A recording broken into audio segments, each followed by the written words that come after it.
ஹல்லேலூயா ஹல்லேலூயா. இதை இந்த இடத்துல நிறுத்தின என்னுடைய தேவாதி தேவனுக்கு நான் கோடாகோடி நன்றி செலுத்துகிறேன். நான் இருப்பதும் நிர்மூலமாகாத இருப்பதும் பரிசுத்த கிருபை, ஆண்டவருடைய கிருபை. ஹல்லேலூயா. தகுதி இல்லாதவர்களுக்கு தகுதியை கொடுக்கிறதான என்னுடைய தேவாதி தேவனுக்கு நான் நன்றியை செலுத்துகிறேன். நம்ம பார்க்க போறதான வார்த்தை, நினைவுகள் பரிசுத்தம் உள்ளதாய் இருந்தால் உன் வாழ்க்கை முழுதும் பரிசுத்தம் உள்ளதாய் இருக்கும். ஹல்லேலூயா. இந்த வார்த்தை நான் இது இப்போ எடுத்ததோ இல்லைன்னா ஒரு 2 வாரம் எடுத்ததோ கிடையாது. இந்த வார்த்தை எனக்கு ஏசப்பா கொடுத்ததான இந்த வார்த்தை நவம்பர் 23 ஏசப்பா இந்த வார்த்தையை கடையில் இருக்கும்போது பேசினாங்க. நான் எக்ஸ்பெக்ட் பண்ணல, நான் தான் கொடுக்கணும் அப்படின்னு சொல்லி எக்ஸ்பெக்ட் பண்ணலை. நான் சும்மா நான் இருக்கும்போது அந்த நேரத்தில் இந்த வார்த்தை வந்துக்கிட்டே இருந்தது. சரி, ஓகே அப்படின்னு சொல்லி எடுத்தேன். நான் ஏசப்பா இந்த வார்த்தையை கொடுத்தாங்க. இந்த வார்த்தையை குறித்து நம்ம ஜெபிக்கலாம். அன்பின் பிதாவே, இரக்கமுள்ள எங்கள் தேவனே, அப்பா உமக்கு ஸ்தோத்திர ராஜா. தகப்பனே அப்பா, இந்த வார்த்தையின் மூலயமா தகப்பனே வந்திருக்கிற ஒவ்வொரு கூட நீங்க பேசுங்க ராஜா. ஆண்டவரே அப்பா, தகப்பனே அப்பா, என்ன மறைச்சி நீங்க வெளிப்படுங்க ஆண்டவரே அப்பா. தேவையான மண்ணாத தகப்பனே நீங்க ஜனங்களுக்கு நீங்க தரும்படியாக நான் ஜெபிக்கிறேன் ராஜா. ஆண்டவரே அப்பா, நானும் திக்கு வாயும் நான் உடையவன் ஆண்டவரே அப்பா. நீங்க தகப்பனே இந்த இடத்துல நிறுத்தி இருக்கிறீங்க ஆண்டவரே அப்பா. தகப்பனே அப்பா, நல்ல தைரியத்தோடு தகப்பனே அப்பா உங்க வார்த்தையை நான் சொல்ல எனக்கு கிருபை செய்யுங்க, பலப்படுத்துங்க, வழி நடத்துங்க, ஆசீர்வதிங்க. இயேசு கிறிஸ்துவின் ஜெபிக்கிறீங்க ஜீவனோட நல்ல பிதாவே, ஆமென். ஏசாயா 37:31, அதே 2 ராஜாக்கள் 19:30. யாரும் வாசிக்க வேண்டாம். ஏசாயா 37:31, 2 ராஜாக்கள் 19:30. யூதா வம்சத்தார் தப்பி மீதம் இருக்கிறார்கள், மாறுபாடும் கீழே வேர் பற்றி மேலே கனி கொடுப்பார்கள். அல்லேலூயா. பாருங்க, யூதா வம்சத்தார் கீழே வேர் பற்றி மேலே கனி கொடுப்பார்கள். கீழே வேர் பற்றி மேலே கனி கொடுப்பார்கள். பாருங்க, வேர்களில 2 வேர்கள் உண்டு. ஒரு வேர் ஆணி வேர், இன்னொரு வேர் சல்லி வேர். இதுல ஆணி வேரானது மிக ஆழமாய் செல்லக்கூடியதான ஒரு வேர். இந்த வேரானது ஓய்ந்து போகாதபடிக்கு மிக ஆழமாய் செல்லக்கூடியது. அதோடைய நீரூற்று எங்கு வரைக்கும் இருக்கிறதோ அது வரைக்கும் ஆழமாய் செல்லக்கூடியதான வேர் தான் இந்த ஆணி வேர். இன்னொரு வேர் இருக்கிறது, அந்த வேரானது சல்லி வேர். கொஞ்சம் மழை, கொஞ்சோண்டு தூரல், கொஞ்சோண்டு தண்ணி, அந்த கொஞ்சோண்டு தூரலை வைத்து திருப்திப்பட்டு கொண்டு இருக்கிறதான சல்லி வேர். பாருங்க, இந்த வேரானது 2 வகை இருக்கிறது, ஆணி வேர், சல்லி வேர். பாருங்க, ஆண்டவர் நம்ம இடத்துல ஒன்றை எதிர்பார்க்கிறார். என்னன்னா, ஆண்டவரோடு ஆழமாய், மிக ஆழமாய் ஆண்டவரோடு நெருங்கி வாழணும் நம்ம. ஆண்டவர் அதற்காக தான் நம்மளை என்ன பண்ணியிருக்கார், முன்குறிச்சிருக்கிறார். அதற்காக தான் நம்மளை என்ன பண்ணியிருக்கார், ஆண்டவர் நடத்துகிறார். அல்லேலூயா. பாருங்க, நேற்று ஒரு 2 நாளைக்கு முன்னாடி இணையதளத்துல ஒரு காணொலியை நான் பார்த்தேன். அதுல பாத்தீங்கன்னா, ஜப்பான் தேசத்துல இருக்கதான ஒரு வகையான ஒரு வகையான விதை. அந்த விதையானது நம்ம நார்மலா மண்ணுக்குள்ள புதைச்சு வைக்கிறோம் அப்படின்னா அது உடனே என்ன பண்ணிடலாம், முளைச்சிடலாம். இப்ப அதே நம்ம நார்மலா ஒரு மாம்பழம், ஒரு விதையோ நம்ம மண்ணுக்குள்ள புதைச்சு வைக்கிறோம் அப்படின்னா குறைஞ்சபட்சம் ஒரு மாதம் கழிச்சு என்ன பண்ணும், அது அப்படியே துளிர் விட ஆரம்பிக்கும். ஆனா இந்த ஜப்பான் தேசத்துல இருக்கிறதான ஒரு வகையான இந்த மரமானது, இந்த மரமானோடைய விதை புதைச்சு வைக்கணும்னா 5 வருடங்கள், 5 வருடங்களுக்கு எப்படி இருக்குமா, காத்து இருக்குமா. அப்படியே அதோட வேரை என்ன பண்ணுவோம், கொஞ்சம் கொஞ்சமா பூமியில அப்படியே உள்ள ஆழமா போயிட்டே இருக்குமா. ஆழமா போய் ஒரு 5 வருடங்களுக்கு பின்பதாக என்ன பண்ணுவோம், கொஞ்சோண்டு அதோடைய தண்டு மேல வருமா. அதுக்கு அடுத்ததாக இலை வரும். அதுக்கு அடுத்ததாக தான் அது என்ன பண்ணும், மரமாய் வளரும். பாருங்க, இந்த வேர் ஆழமா இருக்கிறதுனால அதோட மரம் எப்படி இருக்கு, ஸ்ட்ராங்கா இருக்கு. அதோடைய மரம் எவ்வளவு பெரிய சூழ்நிலைகள், எவ்வளவு பெரிய புயல் எது வந்தாலும் அசைகிறது இல்ல. நாணலை போல அங்குமிங்கும் அசைகிறது இல்ல. அல்லேலூயா. பாருங்க, அதே போலதான் நாமும் எப்படி இருக்கணும் ஆண்டவர் விரும்புகிறார்னா, நாணலை போல அங்கும் இங்கும் அசையாம நம்ம உறுதியா இருக்கணும். நம்மளோட வேர் ஆண்டவரோட ஆழமா இருக்கணும். ஆண்டவரோட நெருங்கி இறுக பற்றி பிடிக்கிற ஒரு வேரா இருக்கணும். பாருங்க, ஆண்டவர் அதற்காக தான் நம்மளை முன்குறிச்சிருக்கார். அதற்காக தான் நம்மளுடைய இருதயத்துல என்ன பண்றாரு? ஆண்டவர் ஜீவ நீரூற்றை புறப்பட பண்ணுகிறார். அல்லேலூயா. பாருங்க, ஏசாயா 27:6. பாருங்க, ஆண்டவர் வந்து யூதா வம்சத்தார மட்டும் சொல்லல, யாக்கோபு இஸ்ரவேல் பூ பூத்து காய் காய்த்து பலத்தினால் நிரப்புகின்ற காலம் வரும், நாட்கள் வரும். பாருங்க, ஆண்டவர் யாக்கோபு வம்சத்தை மட்டும் சொல்லல, யூதாவையும் அதே தான் சொல்லியிருக்காங்க. அல்லேலூயா. பாருங்க, பலத்தினால் நிரப்புகின்ற காலம் வரும்.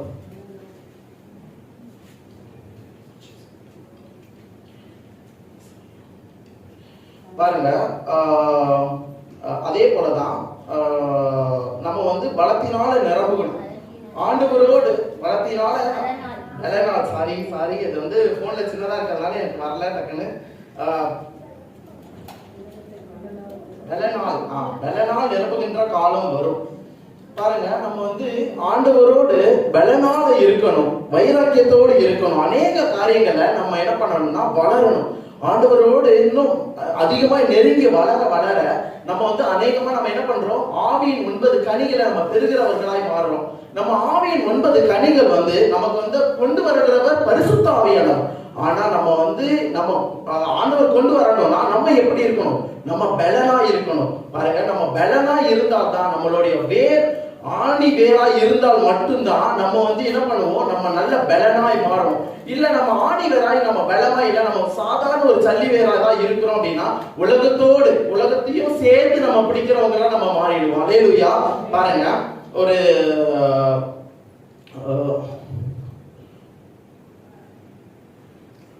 பாருங்க, அதேதான் ஆவியின் கனியோ 9.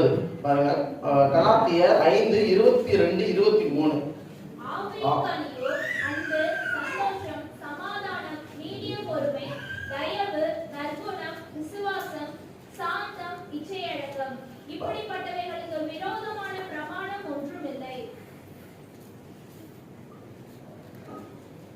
ஆவியின் கனியோ 9.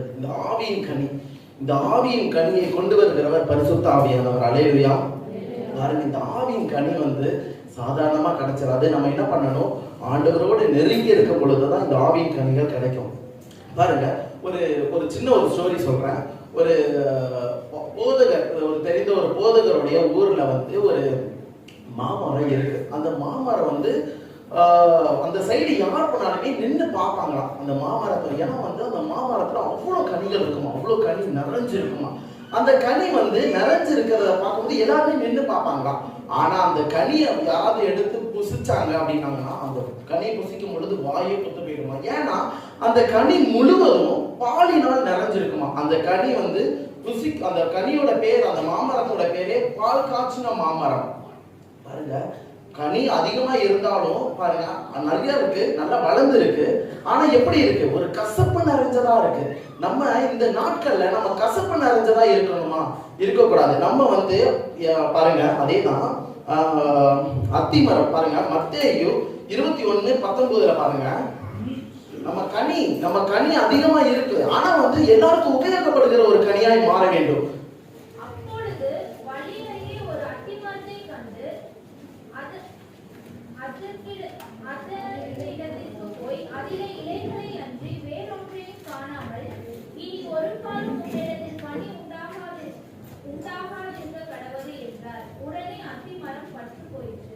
பாருங்க, கனி மட்டும் இருந்தாலும் இல்ல, கனி இல்லாமனாலும் அதேதான். பாருங்க, நல்ல மரம் நல்ல கனியை கொடும், கெட்ட மரம் கெட்ட கனியை கொடும். அதேதான் லூக்கா 6:43 என்ன சொல்லப்பட்டிருக்குன்னா, நல்ல மரமானது கெட்ட கனியை கூடாது, கெட்ட மரமானது நல்ல கனியை கூடாது. பாருங்க, நம்ம இந்த நாட்கள்ல ஆண்டவர் புசிக்கக்கூடியதான கனியாய் நம்ம இருக்கிறோமா?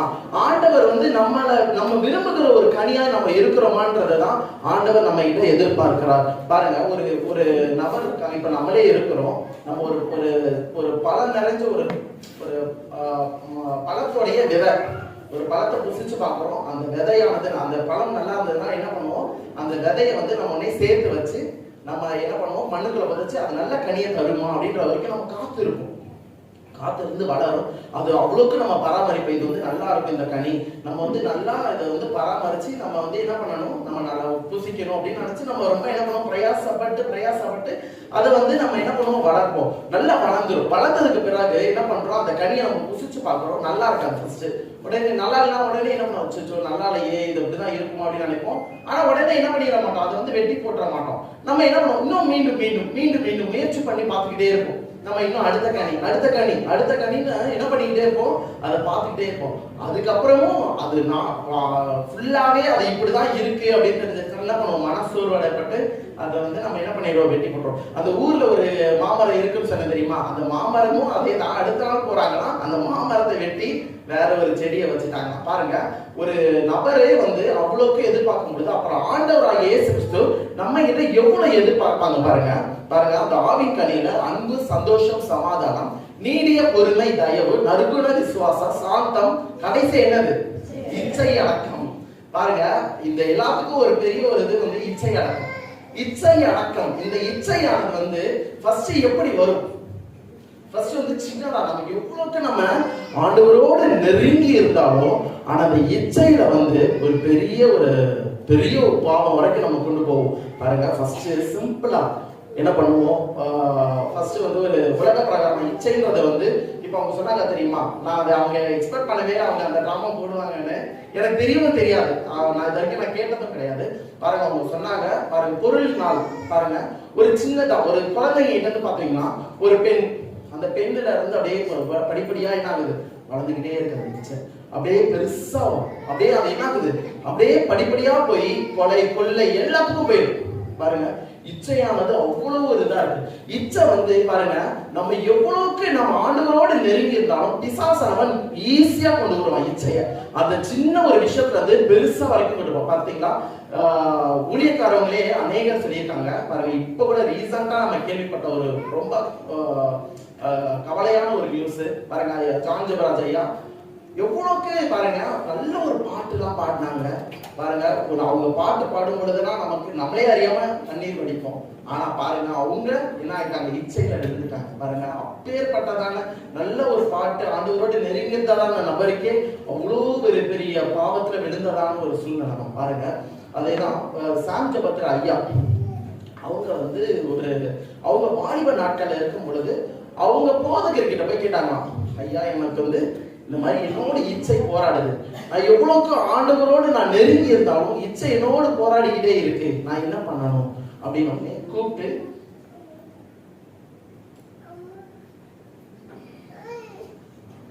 என்ன பண்ணாங்கன்னா, கூப்பிட்டு அந்த போதகர், தம்பி இங்க வந்து உட்காருமா அப்படின்னு சொல்லி உட்கார வச்சு அவங்க சொன்னாங்களாம், தம்பி உன் தலைக்கு மேல 1000 பறவைகள் பறக்கலாம். அந்த 1000 பறவைகளை உன்னுடைய ஒரு சில பறவைகள் உன் உள்ளத்துக்குள்ள வந்து அமரலாம். உன்னுடைய உள்ள ஒரு கிணறு போல இருக்கும். அந்த கிணறு போல இருக்கிறதான அந்த உள்ளத்துக்குள்ள அந்த பறவைகள் அந்த ரிங் இருக்கும்ல, அந்த இடத்துல வந்து அமரலாம். அமரும் பொழுது அந்த இடத்துல ஒரு சில எச்சங்களை போடலாம். அந்த பறவைகள், அந்த பறவைகள் எச்சம் போட்ட இடத்துல ஒரு சில விதைகள் இருக்கலாம். அந்த விதைகளால உன்னுடைய கிணறு, உன்னுடைய உள்ளம் என்ன பண்ணணும், தூர்த்து போட்டு விடும். உன்னோட உள்ளத்தையே என்ன பண்ணிடும், அது வந்து முழுசா மாத்திடும். அதனால உன்னுடைய உள்ளத்துக்குள்ள இருக்கிறதான அந்த இச்சைகளை நம்ம என்ன பண்ணக்கூடாது, உள்ள சேர விடக்கூடாது, உள்ள நமக்குள்ள கொண்டு வரக்கூடாது. நம்ம 1000 இடத்துக்கு நம்ம போகலாம், 1000 பேரை நம்ம பார்க்கலாம், 1000 பேரை நம்ம பார்த்தாலும் அந்த இச்சையானதை வந்து நம்ம என்ன பண்ணக்கூடாது, உள்ள பார்த்து அப்படியே நகர்ந்துடணும். நம்ம என்ன பண்ணணும்னா, இப்ப என்னுடைய லைஃப்ல நடந்த ஒரு சில ஸ்டோரியும் நான் சேர்த்து சொல்றேன் பாருங்க. அந்த சாம் ஜெபத்ரா ஐயாவுடைய போதகர் வந்து சொன்னதான காரியங்கள், தலைக்கு மேல 1000 பறவைகள் பறந்தாலும் ஒரு சில பறவைகள், அந்த பறவைகள் உன்னுடைய கிணற்றுக்குள்ள உட்கார்ந்தாலும் அந்த பறவைகளால வருகிறதான ஒரு சில இச்சைகள், பாவங்களால நம்ம என்ன பண்ணிடக்கூடாது, உள்ள விழுந்துடக்கூடாது. அல்லேலூயா. பாருங்க, என்னோட லைஃப்ல நடந்ததான ஒரு சில காரியங்களை நான் சொல்றேன். ஆண்டவர் எனக்கு வெளிப்படுத்தியிருக்காங்க, நான் சொல்றேன். நான் வந்து அநேக நாட்கள்ல நான் கடையில இருந்திருக்கேன். நம்ம கடை வந்து ஒரு ஃபேன்சி ஸ்டோர். ஃபேன்சி ஸ்டோர்னா அநேக பெண்கள் வரக்கூடியதான ஒரு இடம். எனக்கு எங்க அம்மா அப்பா, எனக்கு ஆண்டவர் எனக்கு நல்ல அம்மா அப்பாவை கொடுத்ததுக்காக நான் மிக மிக நான் நன்றியை செலுத்துக்கிறேன் ஆண்டவருக்கு. என்னன்னா, நான் கடையில இருக்கும் பொழுது எனக்கு என்ன கடைக்கு அநேக பெண்கள் வருவாங்க. அநேக பெண்கள் வருகிற ஒரு சிலர் அநேகர் வந்து பேசுற டோனே எப்படி இருக்குன்னா ஒரு மாதிரி அசிங்கமா இருக்கும், அப்படியே டபுள் மீனிங்ல பேசுவாங்க. அது வந்து எனக்கு எங்க அம்மா அப்பா எனக்கு அதிகம் சொல்லி கொடுத்துருக்காங்க. வரவங்க யாரும் சும்மா இருக்க மாட்டாங்கம்மா, உன்னை அப்படியே மயக்கிற மாதிரி பேசுவாங்க, உன்கிட்ட அப்படியே அப்படியே ரொம்ப ஒரு மாதிரி பேசுவாங்க. ஆனா நம்ம அதுல விழுந்துடக்கூடாது. நமக்கு முக்கியம் என்னது கடையில எனக்கு இது எனக்கு சொல்லி கொடுத்தாங்க. இந்த மாதிரி காரியங்கள் அவங்க எப்படி வந்து பேசுவாங்க, எப்படி அந்த டேபிள்ல வந்து நிற்பாங்க, முதல்ல வந்து எல்லாமே எனக்கு வந்து எங்க அப்பா சொல்லி கொடுத்தாங்க. எங்க அம்மாவும் ஒரு சில காரியங்கள் வந்து அவங்க இப்படிலாம் பேசுவாங்க, இப்படிலாம் நயவஞ்சகமா அப்படியே ஈஸியா உன் மேலதான் நீ தான் பாசமானவன், நான் உன்கிட்ட எல்லா கரையும் நான் காட்டுன்ற மாதிரி அவங்க என்ன பண்ணுவாங்கன்னா நெருங்கி அப்படியே பேசுவாங்க அப்படின்னு சொல்லி எங்க அம்மாவும் சொல்லி கொடுத்துருக்காங்க. பாருங்க, எங்க அப்பா சொன்னதான காரியங்கள் என்னன்னா, தம்பி கடைக்கு வரவங்க நல்லா பேசணும், நம்ம நல்லா பேசினாதான் அவங்க அடுத்த வாட்டி வருவாங்க, நீ கும்முன்னு பேசினா யாரும் வர மாட்டாங்க அப்படின்னு சொல்லி எனக்கு கொடுத்துருக்காங்க. பாருங்க, அப்ப அவங்க கிட்ட பேசுறது மாத்திரம் இல்ல, அவங்க கிட்ட நல்லா பேசி பொருளை வாங்க வைக்கணும். வாங்க வச்சது மாத்திரம் இல்லாம அவங்க கையில இருக்க எல்லா பணமும் காலி ஆயிடுச்சா அவங்க கிட்ட பேச்சே இருக்கக்கூடாது. இது வந்து அதிகமா யாரும் அனுபவிச்சிருக்காங்கன்னா கண்களை அனுபவிச்சிருக்காங்க. நம்ம கடையோட பிரீமியம் கஸ்டமர் அவங்க ஆர்டர் கொடுத்ததுக்காக நன்றி செலுத்துக்கிறேன். பாருங்க, அந்த மாதிரி எனக்கு வந்து நிறைய காரியங்களே எனக்கு சொல்லி கொடுத்துருக்காங்க. பாருங்க, சின்னவங்கள இருந்து பெரியவங்க வரைக்கும் பேசுறதான காரியங்கள் எல்லாமே அப்படிதான் இருக்கும், டபுள் மீனிங்ல இருக்கும். அவங்க நமக்கே என்ன இப்படி பேசுறாங்க, என்ன இந்த பொண்ணு சின்ன பிள்ளை 10th படிக்கிற பிள்ளையா இருக்கும், அந்த பிள்ளை பேசுற டோனே வந்து வேற மாதிரி இருக்கும். அந்த மாதிரி ஒவ்வொரு காரியத்திலையும் பிசாசானவன் என்ன பண்ணாங்கன்னா அந்த நயவஞ்சகத்தோடு பேசுறான். ஆனா என்னோட இருந்தவர், நான் வந்து ரொம்ப பரிசுத்தவான்லாம் கிடையாது, ஆனா என்ன காத்து கொண்டதான என்னுடைய தேவாதி தேவனுக்கு நான் நன்றி செலுத்துகிறேன். எங்க அம்மா எனக்கு சொல்லி கொடுத்தாதான வார்த்தைகள் என்னன்னா, நீ தம்பி நீ ஜெபிக்கும் பொழுதெல்லாம் ஆண்டவரே என்ன மறைச்சு நீங்க வெளிப்படுங்க, நான் போகும்போது வரும்போதெல்லாம் என்னோடு கூட இருங்க, என்னை எல்லாருடைய கண்களுக்கு முன்பாக எனக்கு தயவு கிடைக்க உதவி செய்யுங்க, எந்த பாவமும் என்னை மேற்கொள்ளாதபடிக்கு என்னை காத்துப்படுங்க. இந்த வசனம் இந்த வார்த்தையை நான் தினந்தோறும் நான் ஜெபிக்கும் பொழுது என்னுடைய அன்றாடான வாழ்க்கையில இந்த ஜெபத்தை இந்த வார்த்தையை சொல்லிக்கிட்டே இருந்தேன். அதனாலதான் ஆண்டவர் எனக்கு ஜெயத்தை கொடுத்தாரு. ஜெயத்தை கொடுத்தாதானே என்னோட தேவாதி தேவனுக்கு நான் கோடாப்பணி நன்றி செலுத்துகிறேன். அல்லேலூயா. பாருங்க, அதே போலதான் என்னோட கல்யாண திருமண நாட்களிலும் எனக்கு ஆண்டவர் நல்ல ஒரு மனைவியை கொடுத்தாங்க. அதுக்காக நான் நன்றி செலுத்துகிறேன். பாருங்க, அநேக போராட்டங்கள், அநேக திருமணத்துக்கு முன்பதாக என்னன்னா, எனக்கு 23 வயசுலயே எனக்கு பொண்ணு பார்க்கறதுக்கு ஆரம்பிச்சிட்டாங்க எங்க அப்பா. ஆனா எங்க அம்மாவுக்கு தெரியாது. 23 வயசுல பார்க்க ஆரம்பிச்சாங்க. ஆனா 23 வயசுல பார்க்க ஆரம்பிச்சு கொஞ்சம் போராட்டம். என்ன போராட்டம்னா, பொண்ணு பார்க்கறதுனால போராட்டம் கிடையாது. எங்க அம்மா அப்பா எங்க அக்கா 3 பேருக்குள்ள போராட்டம். அவனுக்கே இந்த வயசுல பாக்குறீங்க, இந்த வயசுல பாக்காது அப்படின்னா, எங்க அப்பா இல்ல இந்த வயசுல இருந்தே பார்த்தாதான் சீக்கிரமா முடிச்சிடணும் அப்படின்னு சொல்லி ரொம்ப இது பண்ணாங்க. நானும் அதுக்கேற்ற மாதிரி என்ன பண்ணேன்னா போராடினேன், ஜெபம் பண்ண. நான் வந்து போராடினேன்னா எனக்கு இப்ப அப்படின்லாம் சொல்லல, நான் அதிகமா போராடினேன், ஜெபத்துல போராடினேன். எனக்கு வேண்டாம் ஏசப்பா இப்ப வேண்டாம் அப்படின்னு சொல்லி நான் அதிகமா போராடினேன். போராட என்னாச்சுன்னா, குறிப்பிட்ட ஒரு ஸ்டேஜ் வந்தது. அந்த ஸ்டேஜ் வந்தோடனே எங்க அப்பா அம்மாவுமே கூப்பிட்டு சொல்லிட்டாங்க, தம்பி உனக்கான பார்க்கக்கூடியதான நாள் வந்துருச்சு அப்படின்னு. உடனே எனக்கு கொஞ்சம் அப்படியே பக்குன்னு இருந்தது. ஓஹா, என்னடா இது புள்ளியில தள்ளுறதுக்கு ரெடியா இருக்காங்க அப்படின்ட்டு கொஞ்சம் ஒரு மாதிரி பயமா இருந்தது. பாருங்க, அதுக்கு அடுத்ததான வார்த்தை, நான் ஜெபிச்சதான வார்த்தை என்ன வார்த்தைனா, நான் ஆசைப்பட்டதை நான் எங்க அம்மா அப்பா கிட்ட நான் இது வரைக்கும் நான் சொன்னதே கிடையாது. இப்பதான் நான் சொல்றேன்னு நினைக்கிறேன். இப்பதான் நான் சொல்றேன், நான் வந்து பொண்ணு எவ்வளவு ஹைட் இருக்கணும், என்ன முடி இருக்கணும், என்ன மாதிரி குணம் இருக்கணும், ரியல் தான் இது. நான் வந்து போய் சொல்லல, இதுதான் உண்மை. நான் எல்லாத்தையுமே எங்க அம்மா அப்பா கிட்ட நான் சொல்லல, ஆண்டவராக இயேசு கிறிஸ்து கிட்ட சொல்றேன். ஏன்னா நான் வந்து இப்ப இது வாலிப நியாயம்ன்றதுனால இந்த காரியங்களை நான் சொல்லணும் அப்படின்றத நான் உணர்த்தப்பட்டதுனால சொல்றேன். ஏன்னா வந்து நான் எப்படி இருக்கணும் எல்லாத்தையுமே நான் ஏசப்பாயிட்ட சொன்னேன். அவங்க எங்க மாமனார் வீட்டுல அவங்க எப்படி வரணும், என்ன 7 சீட்டர் கார்ல தான் என்னை பார்க்க வரணும் அப்படின்லாம் சொல்லி நான் நல்லா ஜெபம் பண்ணேன். இந்த மாதிரி வந்து என்னை வந்து பார்க்கறதுக்காக வரணும், அவங்க வருஷத்துக்கு ஒரு வாட்டி என்னை டூர் கூட்டிட்டு போகணும், இதெல்லாம் நான் சொன்னேன். நான் உண்மைதான், இது எல்லாத்தையுமே நான் சொன்னேன். ஆண்டவர் என்னுடைய ஒவ்வொரு ஜெபத்துக்கும் ஆண்டவர் அற்புதமா ஏசப்பா என்ன பண்ணாங்க, எனக்கு பதில் கொடுத்தாங்க. என்ன ஒரே காரியம், நான் வந்து பொண்ணு கொஞ்சம் கருப்பா இருக்குன்னு ஆசைப்பட்டேன், ஏசப்பா வெள்ளையா கொடுத்தாங்க. எங்க அப்பா வந்து கருப்பா வெள்ளையா இருக்குன்னு ஆசைப்பட்டாங்க, கருப்பா கொடுத்தாங்க. ஆனா எதுக்காக நான் கருப்பான்னு ஆசைப்பட்டேன் பாருங்க, எதுக்காக நான் கருப்பா ஆசைப்பட்டேன் அப்படின்னா, நான் இன்னும் அதிகமா போயிட்டேன்னா போச்சு, நம்ம கொஞ்சம் கருப்பா பாருங்க. இப்பொழுது இந்த மாதிரி காரியத்தை எல்லாத்தையுமே ஏசப்பா நிறைவேற்றினாங்க. அநேக நாட்கள்ல பாருங்க, ஏசப்பா எனக்கான ஒரு பொண்ணு, எனக்கான மனைவி, என்னோட மனைவி வந்து ஈரோட்ல தான் இருந்தா. இங்க சென்னையில எவ்வளவோ தேனாங்க, எவ்வளவு பெரிய பணக்காரவங்களா வந்தாங்க, எவ்வளவு பெரிய ஆள், அந்த கோடீஸ்வரர்கள், நீங்க பையனை மட்டும் கொடுத்தா போதும் நாங்க பாத்துக்கிறோம்னு சொன்னா அநேகர் வந்தாங்க. ஆனா வந்து ஏசப்பா யார் மூலியமா பேசுனாங்கன்னா, டேடியோடைய மூலியமா பேசினாங்க. ஏன்னா வந்து டேடி வந்து தம்பி படிக்கல, அவன் படிக்காம இருக்கிறதுனால நாளை பின்ன அவனுக்கு வந்து பண கஷ்டமோ ஏதோ ஒரு கஷ்டம் வந்துச்சுன்னா அவன் தாங்க மாட்டானே அப்படின்றதுக்காக ஒரு நல்ல ஒரு வசதியான இடத்துலதான் பார்த்தாங்க. ரொம்ப கஷ்டப்பட்டாங்க, ரொம்ப ட்ரை பண்ணாங்க. ஆனா எல்லாருமே பார்த்த எல்லாருமே ஓகே, எனக்கு நீங்க ஒரு பையனை மட்டும் கெட்டி கொடுங்க அப்படின்ற அந்த வார்த்தை தான் சொன்னாங்க. ஆனா வந்து அந்த வார்த்தை சொன்னாலும் உள்ளத்துக்குள்ள ஒரு கலக்கம், ஒரு பயம், ஒரு மாதிரி இருந்தது. என்னன்னா இது இப்படி இருக்கு அப்படின்னு சொல்லி எல்லாருமே ஜெபம் பண்ண, யாருக்கையும் சொல்லிக்கல இந்த மாதிரி இருக்கு இப்படி இருக்குன்னு யாருக்கிட்டையுமே யாருமே சொல்லிக்கல. ஆனா எங்களுக்குள்ள நாங்க என்ன பண்ணிக்கிட்டோம்னா, ஒவ்வொருத்தருக்குள்ளயும் நாங்க அப்படியே ஆண்டவரோட முறையிட்டுக்கிட்டே இருந்தோம். ஆண்டவரே இது இப்படி இருக்கு, அது ஓகேவா அப்படின்னு சொல்லி நாங்க முறையிட்டுக்கிட்டே இருக்கும்போது ஆண்டவரோட எங்க அப்பாவோட ஏசப்பா பேசினாங்க. ஜாஸ்மின் இந்த நபர், இந்த பேர் இருக்கிற பொண்ணுதான் அப்படின்னு ஒண்ணே அந்த பேர் காட்டி ஒரு 2-3 நாள்லயே அவளுடைய பயோடேட்டா எல்லாமே வந்துச்சு. வந்த உடனே பார்த்தோடனே ரொம்ப திருப்தியா இருந்தது. பாருங்க, மத்த எவ்வளவு இடங்கள் வந்தது, திருப்தி கிடையாது. ஆனா பார்த்த உடனே மனசுக்கு ரொம்ப ஆறுதலா இருந்தது. ரொம்ப ஆறுதலா இருந்த உடனே ஓகே அப்படின்னு சொல்லி ஆண்டவர் எனக்கு மனைவியை கொடுத்தாங்க. அல்லேலூயா. பாருங்க, இச்சைகள் அநேக நேரத்துல போராடுது. நம்மளோட போராடும் பொழுது அந்த என்ன பண்ணக்கூடாது, நம்ம ஜெயிக்கிறவர்களா இருக்கணும். நம்ம ஆண்டவரோடு ஆழமான வேர், ஆழமாய் நம்ம இருக்கும் பொழுது ஆண்டவர் என்ன பண்ணுகிறார், நம்மள எந்த பாவமும் மேற்கொள்ளாதபடிக்கு ஆண்டவர் நம்மள முற்றிலுமாய் காத்துக் கொள்கிறார். அல்லேலூயா, அல்லேலூயா.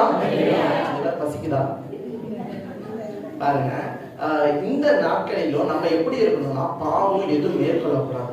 நம்மளை சுற்றிலும், நம்ம பிள்ளைங்களை சுற்றிலும், நம்மளுடைய குடும்பத்தை சுற்றிலும் ஆண்டவர் ஒரு பெரிய ஒரு வேலி அடைக்கணும். நம்ம எல்லாருமே, நம்மளுடைய பிள்ளைகள்ல இருந்து நம்மளுடைய சந்ததிகள் எல்லாருமே ஆழமான ஒரு வேராய் காட்சி அளிக்கணும். ஒரு பாருங்க, ஒரு ஆலமரத்தின் வேற போல நம்ம இன்னும் என்ன பண்ணணும், டீப்பாய் மாறணும். அதுக்கு எல்லாருடைய இருதயத்துக்குள்ளேயும் எப்படி இருக்கணும்னா, ஒரு வாஞ்ச வரணும். ஆண்டவரே உண்மை நான் தேடணும், நான் உலகத்தோடு நான் ஒன்றாயிடக்கூடாது, உலகம் என்னை மேற்கொள்ளிடக்கூடாதுன்றதுக்காக நம்ம என்ன பண்ணணும்னா, இனிமே வருகிற காலத்துல நம்ம அதிகமா தேடணும். பாருங்க, இன்னொரு சின்ன ஒரு ஸ்டோரி சொல்றேன் பாருங்க.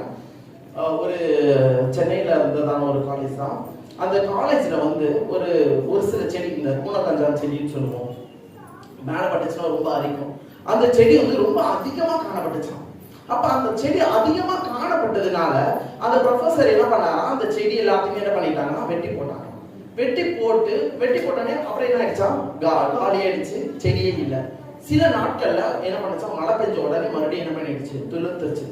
துளுத்த அடுத்த நிமிஷம் என்ன பண்ணாங்க அப்படின்னா, அந்த ப்ரொஃபசர் உடனே அந்த செடியை மறுபடியும் வெட்ட சொன்னாங்க. வெட்ட சொன்னது மாத்திரம் இல்லை, மறுபடியும் அந்த மண்வெட்டியை வச்சு ஃபுல்லா வேர் எல்லாத்தையுமே கொத்தி என்ன பண்ணாங்க, அந்த வேர் எல்லாத்தையும் எடுத்தது மாத்திரம் இல்ல, என்ன பண்ணாங்க, எரிச்சாங்க. பாருங்க, அந்த செடி என்ன ஆகுது, கொஞ்சோண்டு தண்ணி, கொஞ்சோண்டு இது இருந்தோடனே அந்த கெட்ட செடியானது துளிர்க்க ஆரம்பிச்சிருச்சு. பாருங்க, துளிர்த்தது மாத்திரம் இல்ல, அது ஃபுல்லா என்ன பண்ணாங்க, அது வளரவே விடக்கூடாதுன்றதுக்காக நம்ம என்ன பண்ணணும், கொத்தி அதை எரிச்சிட்டாங்க. பாருங்க, நம்மளும் இந்த நாட்கள்ல என்ன பண்ணா, நமக்குள்ள ஏதோ ஒரு சில இடத்துல கொஞ்சம் என்ன பண்ணோம்னா, அந்த இச்சைகள் இருக்கும், அந்த வேறானது இருக்கும். நம்ம இந்த நாட்கள்ல இருந்து நம்ம ஒரு பெரிய ஒரு என்ன சொல்றது, ஒரு உறுதி இருக்கும்.